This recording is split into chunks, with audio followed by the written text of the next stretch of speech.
Juba sajandeid oleme saanud omandada ja lihvida oskusi erinevates huvialaringides. Välja on kasvanud suur hulk oma ala spetsialiste, kes oma teadmisi tulevastele põlvedele edasi annavad. Huviringi õpetajate suurest entusiasmist on kasu kogu ühiskonnale.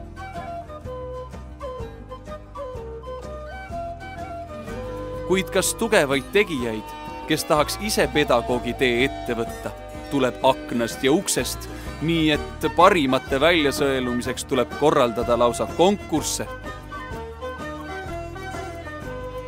Ainsaks tõrvatilgaks meepotis võib pidada baaside nappust, mis viib tantsjad keldritesse, kunstnikud kuuridesse ja sportlased vihma käest räästa alla.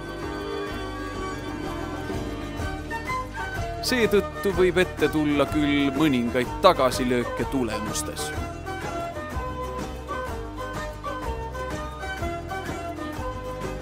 Aga nagu me kõik teame, meistriks harjutatakse, mitte ei sünnita.